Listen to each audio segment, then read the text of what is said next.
मैं चाहूंगा कि आज की मजलिस में मुकम्मल गुफ्तगू उस आका की ज़ात पे की जाए, उस मौला की ज़ात पे की जाए कि जिसके अंदर इतने फ़ज़ाइल थे कि वो अली का जानशीन बना।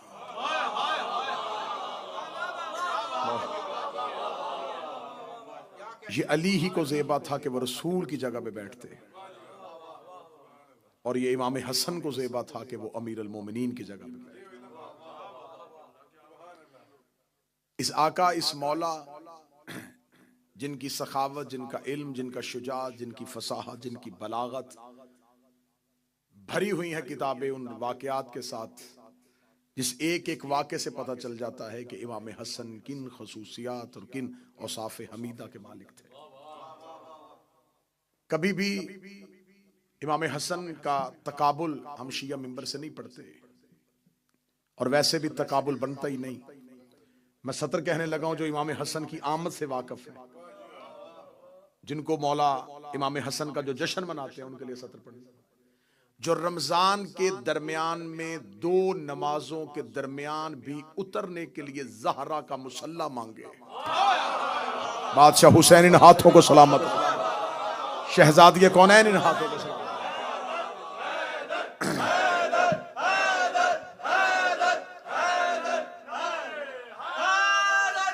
सतर मैंने पढ़ी, जुमला मैंने पढ़ा, नौजवानों का हाथ उठा, मौला इमाम हसन इस हाथ को कभी किसी का मोहताज न फरमाए। मैं जुमला फिर बदल देता हूँ। मैंने कहा जो रमजान के दरमियान में आए, दो नमाजों के दरमियान में आए, वस्त भी हो रमजान का, दिन भी हो जुमा का, नमाज ज़ोहर और असर के दरमियान जिसको जमीन पे उतरने के लिए पहला कदम रखने के लिए फातिमा के मुसल्ले की जरूरत हो, जो ज़हरा के मुसल्ले पे आए, जिसे बात समझ नहीं आई थी। मौला हसन 15 रमजान को आए थे, रमजान का वस्त था, आए जुमा के दिन थे, ज़ोहर असर के दरमियान आए थे। और जनाब सैयदा के बारे में कहा जाता है माकूल फी हक हवलदतल हसन बाद सलात ज़हर व सलातल असर। नबी की एक बीवी से पूछा गया था, तू बता तूने फातिमा को कितना पाक पाया? उसने कहा मैं उस बतूल की पाकीज़गी का क्या हक बयान करूं जिसने ज़ोहर की नमाज पढ़ के दुनिया को हसन जैसा इमाम दिया था, और असर की नमाज के लिए फिर मुसल्ला इबादत पे आ गई थी। ना रोजा टूटा था, ना मुसल्ला छूटा था, ना रोजा टूटा था, ना मुसल्ला छूटा था। जो दो नमाजों के दरमियान जमीन पर ज़हरा के मुसल्ले पे उतरे,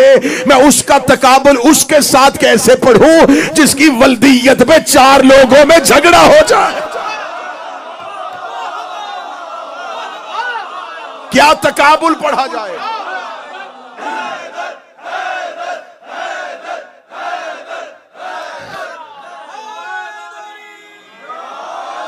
कैसे तकाबुल पढ़ूं? कहां हिंदा का बेटा, कहां ज़हरा का बेटा,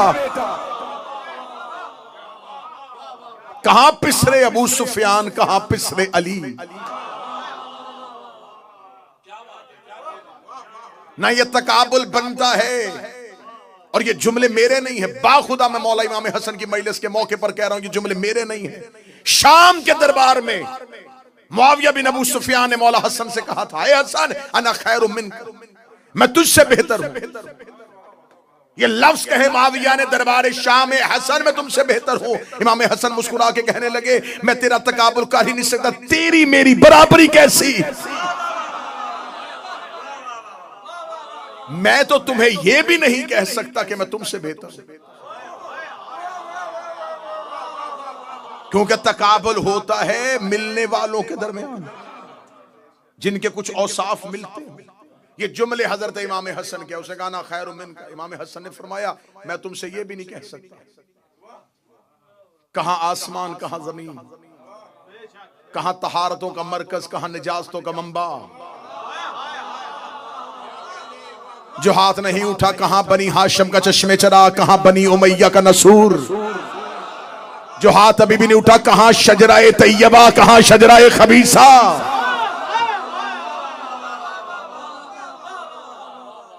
ये नस्ले हाशिम, वो नस्ले उमैया। तकाबुल कैसा? न खानदानों का तकाबुल, न मां का मां से तवाज़ुन, न बाप की बराबरी बाप से, न दादा की बराबरी दादा के साथ। कैसे तकाबुल हो सकता? मौला अमीर अल मोमिनीन ने कूफा में बैठ के कहा था, मौला अमीर अल मोमिनीन ने फरमाया था, अली के लिए सबसे बड़ा सितम यह है कि अली का मुकाबला उनके साथ किया जा रहा है मवाजना हम पल्ला में होता है, मुकाबला हम वजन पे होता है। कहां बनी हाशिम और कहां बनी उमैया। ये सिर्फ तारीख मुअर्रख की तेजी थी कि उसने बनी उमैया को नबी का रिश्तेदार साबित करने की कोशिश की। वरना मैं मिंबर पे कई बार कह चुका हूं और उस बात को मैं इतनी कसरत के साथ पढ़ना चाहता हूं कि ये हर कान तक पहुंच जाए। बनी उमैया की नबी के साथ कोई रिश्तेदारी नहीं। अब्द मनाफ के दो बेटे थे, एक का नाम अमर था, एक का नाम अब्दुल शम्स था। मैं बच्चों को समझाने के लिए, अमर और अब्दुल शम्स, ये हजरत अब्द मनाफ के दो बेटे थे। दोनों शाम में रहते थे, दोनों ही तजारत करते, क्योंकि सरकार हजरत अब्द मनाफ की तजारत शाम में थी। अमर को किसी ने बताया कि तुम्हारा आबाई वतन जो मक्का है वहां कहत पड़ चुका है। जनाब अमर 200 ऊंटों पे रोटियां लाद के शाम से चले और मक्का पहुंचे। मक्का के 200 ऊंट अल्लाह की राह में ज़िबा किए, उसके शोरबे के अंदर रोटियां भगोई, 3 महीने मक्के वालों को खिलाई। और वो जो शोरबे में भगोई रोटी होती थी उसे अरबी में हश्म कहते थे। इतना खिलाया कि मशहूर हो गए हाशिम। बाबा सरकार आगे तशरीफ ले, बाबा जी आगे तशरीफ। सलवात सारे हज़रात मिलके बुलंद आवाज से बिस्मिल्लाह सरकार, बिस्मिल्लाह सरकार।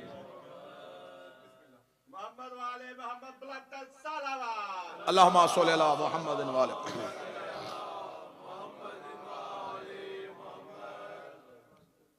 सरकार। आगा जी शरीक मजलिस हुए, मजलिस की रूहानियत में मजीद इजाफा और मेरे लिए ये सआदत के दुआ का हसूल बना और उनकी बरकत जो है वो मुझे जैसे तालिब इल्म के लिए बाइस फजीलत बनी।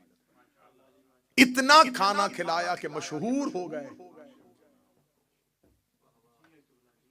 जब हजरत आमर ने मक्का में खाना खिलाना शुरू कर दिया तो अब अब्दुल शम्स कहां रह रहे थे? तो जो मेरी तरफ, शाम में।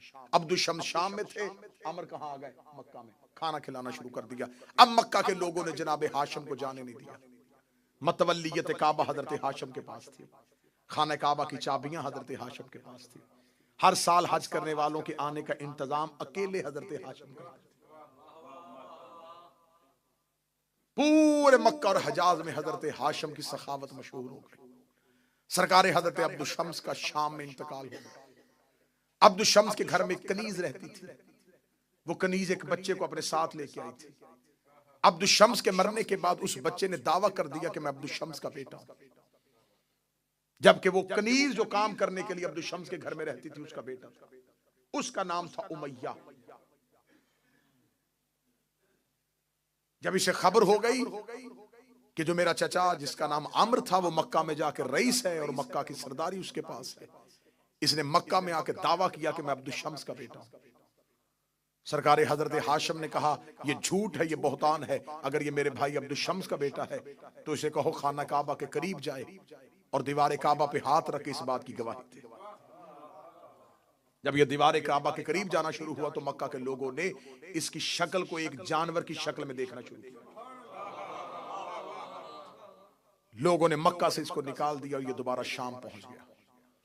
उमैया को फिर उसके आगे एक बेटा हुआ, उसका नाम हर्ब, और हर्ब को एक बेटा हुआ जिसका नाम था अबू सुफियान।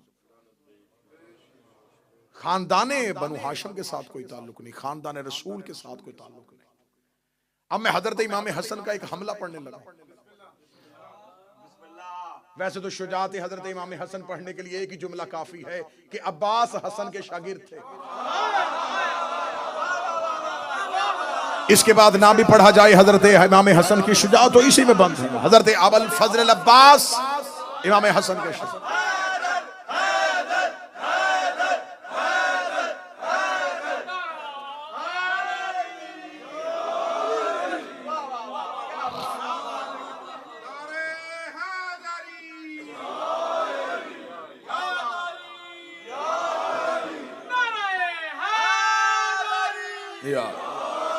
शागिर्द थे और सिर्फ हजरत अबुल फजल अब्बास नहीं, खानदाने हाशिम को, हाशमियों को, अली के बेटों को तलवार चलाने का और नेजा फेंकने का अंदाज इमाम हसन ने सिखाया।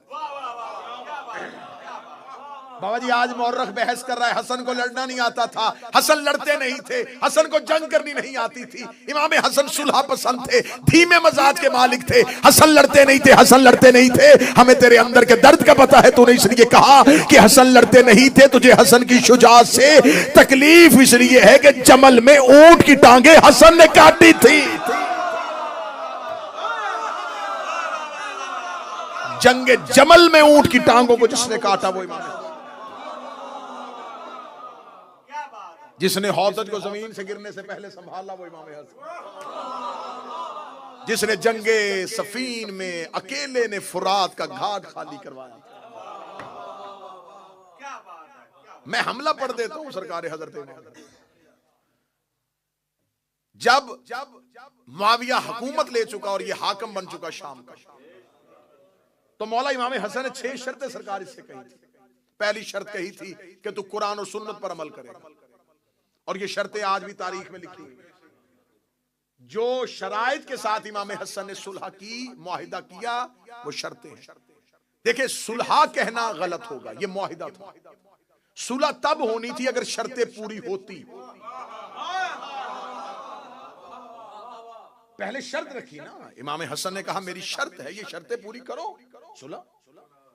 तो अब पहले मुआहिदा है, सुलह इसे तब कहेंगे जब शराइत पूरी होगी। इमाम हसन ने पहली शर्त क्या रखी? कुरान और सुन्नत पे अमल करेगा। ये अली का बेटा था, ये रसूल का सिब्ते अकबर था। कितनी प्यारी शर्त रखी। अब मैं सतर पढ़ने लगा और चेहरों पे मेरी नजर। इमाम हसन ने पहली शर्त रखी कि कुरान और सुन्नत पर अमल करेगा। शर्त बता रही है कि मुआहिदा किसी मुसलमान से नहीं हो रहा। जो हाथ उठा सके वो उठाए, जो बोल सके वो बोले। शर्त बता रही है कि ये मुआहिदा किसी मुसलमान से नहीं हो। आज बंदा किसी बंदे से कहे कि तू शिया है, तो पहली शर्त यह है कि तू अली वलीउल्लाह पढ़ेगा। वो कहेगा अली वलीउल्लाह पढ़ता हूं तो शिया हूं। ये कैसा मुसलमान था कि जिससे इमाम हसन कह रहे तू कुरान और सुन्नत पर अमल करेगा। दूसरी शर्त इमाम हसन ने रखी, कुरान और सुन्नत पर अमल करेगा। दूसरी शर्त यह है कि आज के बाद तेरा कोई किराए का खतीब मिंबर पे मेरे बाप अली को नहीं भौंकेगा। उसने शर्तें पूरी नहीं की थी। शर्तें पूरी हो जाती तो आज हर मिंबर से अली पढ़ा जाता। अब यह बात मैं 40 हिजरी से लेकर 2024 तक लेके आने लगा। अगर आज किसी मिंबर से कोई खतीब अली के खिलाफ बोलता नजर आए तो समझ लेना कि किसकी तनख्वाह पे पल रहा है।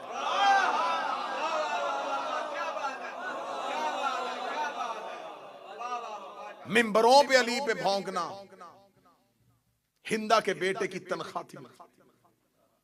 मौला इमाम हसन ने फरमाया कोई तरह किराए का खतीब मेरे बाबे अली को नहीं भौंकेगा। तीसरी शर्त रखी थी, मेरे शियों के हकूक का ख्याल रखा जाएगा। मेरे शियों को नाहक कत्ल नहीं किया जाएगा, उनके हकूक मजरू नहीं किए जाएंगे।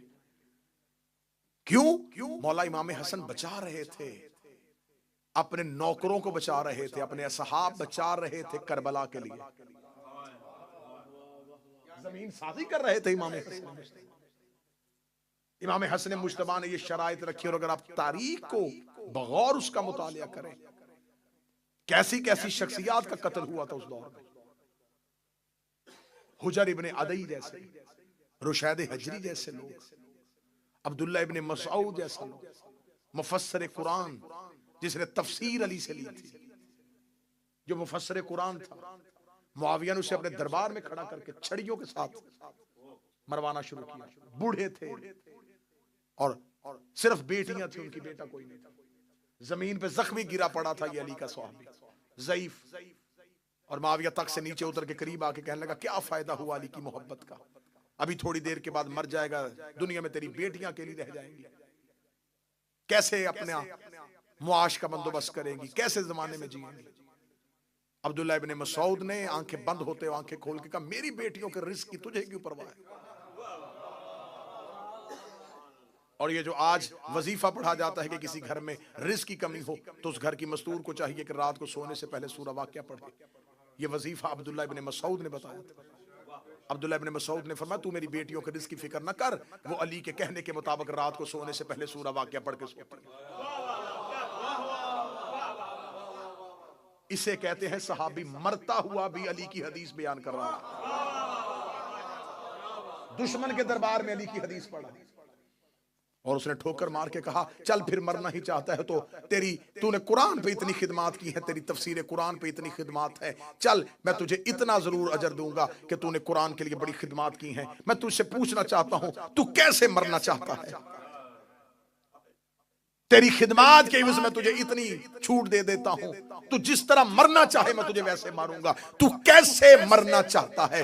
तू कैसे मरना चाहता है? अब्दुल्ला इब्न मसूद ने बंद आंखों खोल के कहा बिल्कुल ऐसे जैसे 12वें के दौर में तू मेरे हाथ से मरना चाहता।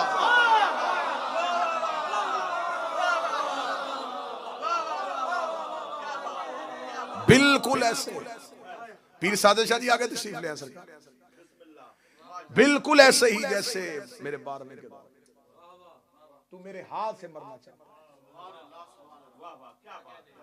सख्त तरीन दौर, झूठी हदीसें गढ़ी जा रही हैं। खुदा की कसम मैं खा के कहता हूं, अगर आप उस लम्हे में तारीख का मुतालिया करके देखें, इस दौर को तारीख में लिखा जाता है वज़ाए हदीस का दौर। वज़ाए हदीस का दौर, झूठी हदीसों की फैक्ट्रियां थी। ये वो दौर है जिसमें इमाम हसन जिंदगी गुजार रहे। दौर कौन सा है? झूठी हदीसें इतनी बनाई जा रही हैं कि लोग बाजार में सब्जी खरीदने के लिए हदीसें लेके जाते थे। हदीसें देते थे और सब्जी खरीदते थे। हदीसों की कीमत थी मार्केट में। जो 50 हदीसें बनी उमैया के हक में लिख के लेके आएगा, इतने में तोली जाएंगी। जो 20 हदीसें अली के खिलाफ लिख के लेके आएगा, इसे कहा जाता है फितनाए वज़ाए हदीस। इतनी हदीसें बनाई गई, इतनी हदीसें बनाई गई, इतनी हदीसें बनाई गई कि अहले सुन्नत का खुद अपना इमाम अबू हनीफा कहता है कि मेरे सामने खड़ा होकर एक शख्स हदीस पढ़ रहा था कि मैंने अबू हनीफा से सुना है। यह अहले सुन्नत की किताब में लिखा हुआ है, वज़ाए हदीस के बाब में लिखा हुआ है। अबू हनीफा ने देख के कहा कि तूने किससे की हदीस सुनी? उसने कहा अबू हनीफा से। उसने कहा बदबख्त, खुदा तुझे जहन्नम में मुंह के बल गिराए। अबू हनीफा तो मैं हूं, मैंने तो आज तक ये हदीस नहीं पढ़ी। ये दौर था, क्योंकि ये मेरी बात इस माइक के जरिए पूरी दुनिया में सुनी जा रही है। जो लोग आज कहते हैं अली और माविया भाई भाई, बैनर लगे हुए हैं पाकिस्तान के शहर, सोशल मीडिया पे शोर है, ये तो शियों की सिर्फ दुश्मनी है। बड़े बड़े अहले सुन्नत के स्कॉलर्स ने इसकी रद्द खुद पेश की। खुद अहले सुन्नत फ्रंट पे आके खड़े, वो कह रहे कि नहीं, उन्हें खबर है कि अगर हमने इसे अपने खाते में डाल लिया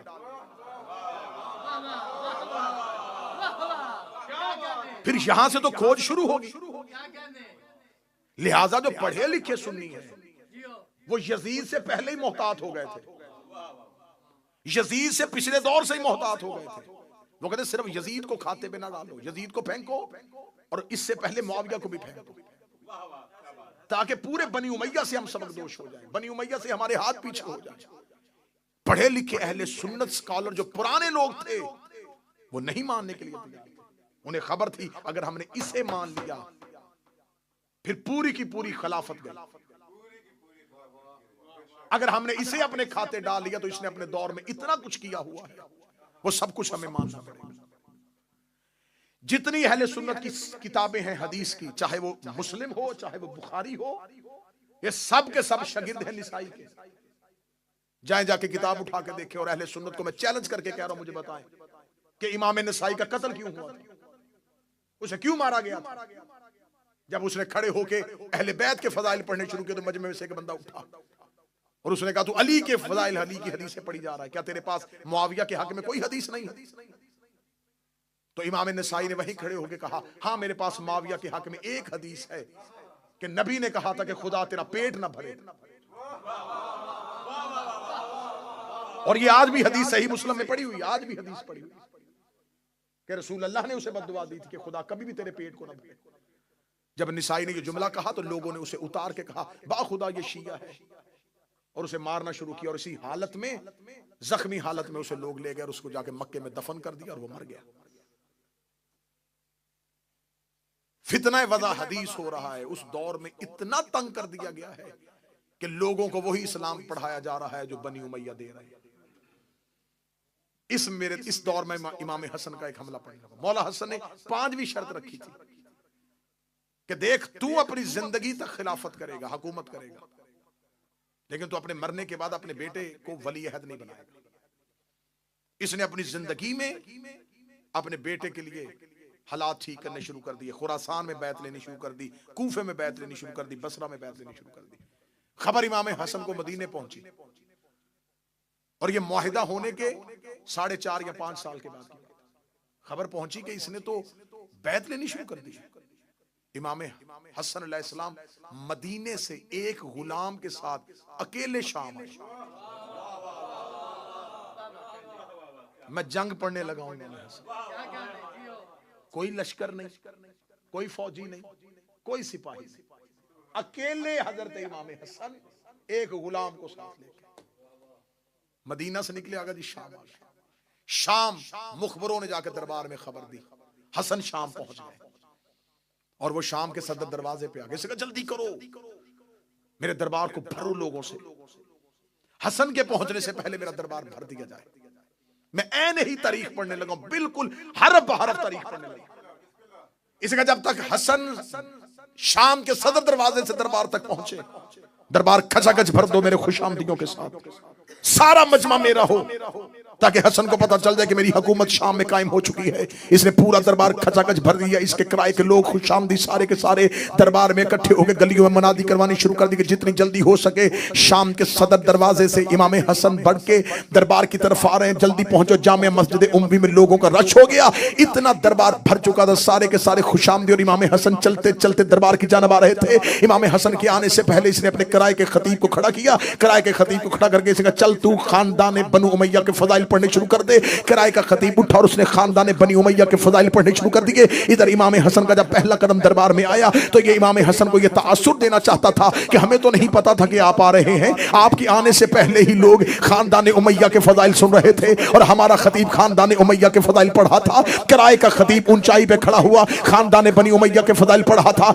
इमाम हसन दरबार में आके खड़े हुए, लोगों ने तीखी नजरों से हसन की तरफ देखा और इमाम हसन की तरफ कोई तवज्जो न की। किसी ने इमाम हसन को कुर्सी न दी, किसी ने इमाम हसन के लिए रास्ता न छोड़ा। सारे खानदान बनी उमैया के फजाइल उठ उठ के दाद दे रहे थे। तहसीन की आवाजें आ रही थी, वाह वाह मरहबा की सदाएं आ रही थी। इमाम हसन ने जब वो किराए का खतीब बैठ गया, इमाम हसन चलते चलते उस मकाम पे आए जहां पर मुआविया बिन अबू सुफियान बैठा हुआ था। इसने उठ के अपनी अबा को ठीक किया और ठीक लगे गए, ऐ अबू तालिब का बेटा, ऐ अबू तुराब का बेटा, ऐ अली का बेटा, आप कब आए मेरे दरबार में? मैंने तो आपको आते हुए नहीं देखा, आप कब पहुंचे हैं? इमाम हसन ने कहते मैं उसी वक्त पहुंच गया था जब तेरे किराए का खतीब तेरे खानदान के फजाइल पढ़ा था। ये मुस्कुरा के लगा, सुन लिए आपने मेरे खानदान के फजाइल? इमाम हसन ने ऊंचाई पे खड़े होकर पूरे शाम के जामिया मस्जिद उम्मी के खचाखच मजमे में कहा, ऐ मुआविया बिन अबू सुफियान, मैं हसन इब्ने अली अपनी मां ज़हरा से लेके हव्वा तक और अपने बाप अली से लेके आदम तक एक एक का नाम और किरदार पढ़ता हूं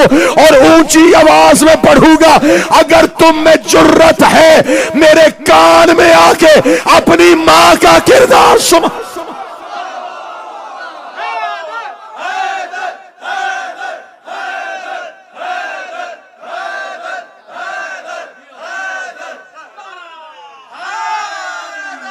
ऐ मुझ पे फख्र मुबाहात करने वाले, ऐ मेरे खानदान पे फख्र करने वालों, ऐ मेरे खानदान पे फख्र मुबाहात करने वालों, कान में आके पढ़ो।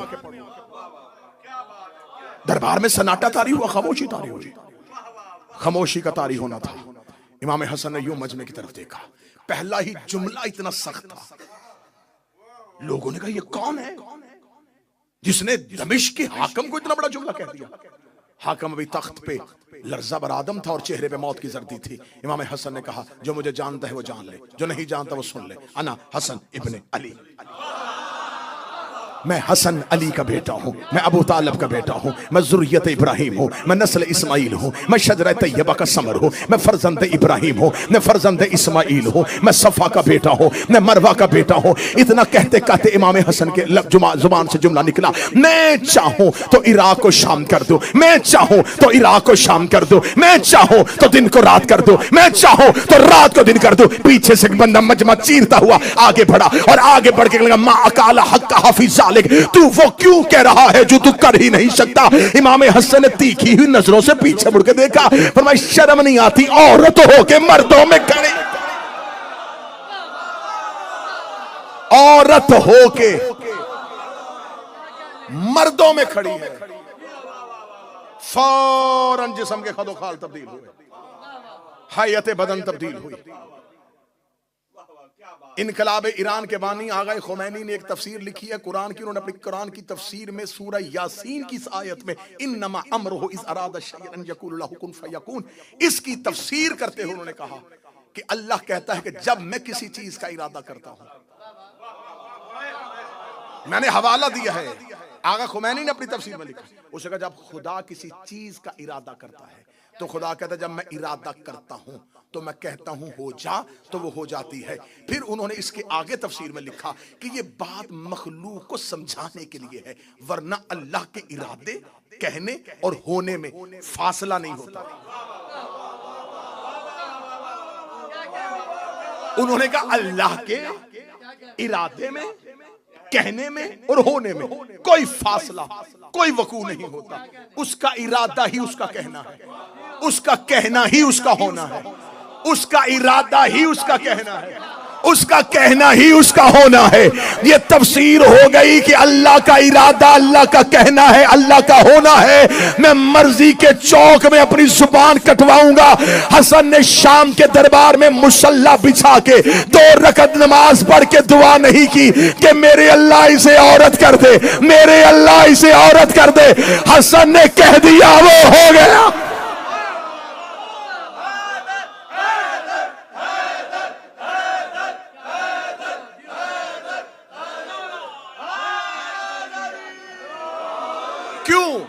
इसलिए कि इमाम हसन इरादा इलाही है। हसन जमीन पर अल्लाह के इरादे का मजहर ताम है, ये तजल्ली परवरदिगार है। अल्लाह का कहना इनसे साबित है क्योंकि ये दलील परवरदिगार। कहा शर्म नहीं आती औरत होके मर्दों। यहां तक आपको जाकिरी ने सुनाई है, मैं इससे अगली हदीस का अगला टुकड़ा सुनाने लगा, अब इससे भी अच्छा टुकड़ा सुनाने लगा हूं। जब कहा शर्म नहीं आती औरत हो के मर्दों में आ गई है, हैयत तब्दील हुई, खदोखाल तब्दील हुए, मिंबर की पूरी खतीबाना जिम्मेदारी के साथ जुमला कहने लगा। जो ही बदन तब्दील होना शुरू हुआ तो अपने आप में शर्मिंदगी में ऐसे मजमे से बाहर निकलने का इरादा किया। इमाम हसन ने पीछे आवाज कहा रुक जा, कहां जा रहा है, घर जाके क्या करेगा, घर पे तो औरत बैठी थी, जा हमने उसे मर्द कर दिया है, हमने उसे मर्द कर दिया।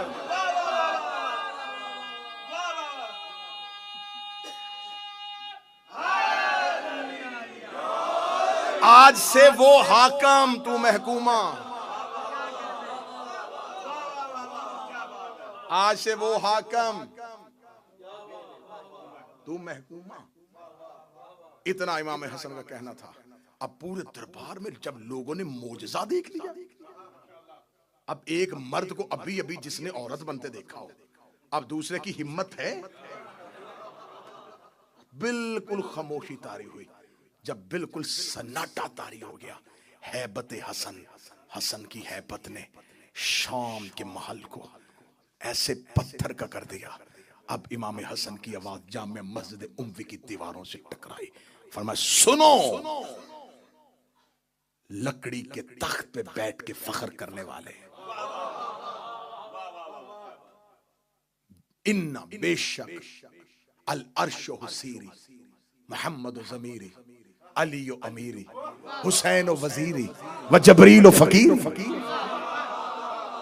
ऐ लकड़ी के तख्त पे बैठ के फख्र मुबाहात करने वाले, अर्श मेरे तख्त का नाम है,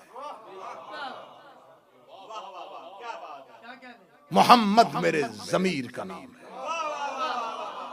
अली मेरे अमीर का नाम है, हुसैन मेरे वजीर का नाम है, जबरील मेरे फकीर का नाम। अल अर्श सीरी मोहम्मद जमीरी व अली अमीरी व हुसैन वजीरी व जबरील फकीरी। कहीं तारीख से खुतबा अकेले अकेले शाम में, अकेले है शाम में। अरबी जुबान में आप नफरत के साथ, जैसे हम उर्दू जुबान में किसी के साथ बात करते उलझते उलझते, जब उस बंदे को इस काबिल न समझे ना किसी बात, तो बंदा उर्दू जुबान में एक लफ्ज बोलता है माहौल, चल हट, बोलते हैं चल हट। अरबी जुबान में इसके सिर, चल हट। और अगर सामने औरत हो तो उसको सिर नहीं, सीरी, सिर कहा जाता है मर्द के लिए, सीरी कहा जाता है औरत। चल हट, मर्द हो सिर, औरत हो सीरी। अब आखिरी सतर है और जुमला आपने ऐसे वसूल करना है जैसे जुमले का हक बनता है। मेरे मौला इमाम हसन शाम के दरबार में खड़े होगा, अल अर्श सीरी, अर्श मेरा तख्त है, मोहम्मद ज़मीरी, मोहम्मद मेरा ज़मीर है, व अली अमीरी, अली मेरा अमीर है, व हुसैन वजीरी, हुसैन मेरा वजीर है, व जबरील फ़कीरी, और जबरील मेरा फ़कीर है। ये कहना था या मुआविया बिन अबू सुफियान इमाम हसन के बिल्कुल सामने आके खड़ा हुआ। उसका दरबार में तो किसी की जुर्रत नहीं कि हसन के जुमले को काटे। वो सामने आके खड़े होकर लगा, ए हसन, तूने मदीने से आके शाम में फसाद फितना बर्पा कर दिया है, तूने मेरे दरबार की हैबत को तब्दील कर दिया है। क्या तू भी अपने बाप की तरह मोजे दिखा के अपनी हुकूमत साबित करना चाहता है? इमाम हसन ने उसी लहजे में कहा, इस शे तो असीरी, पीछे हट या कहूं सीरी।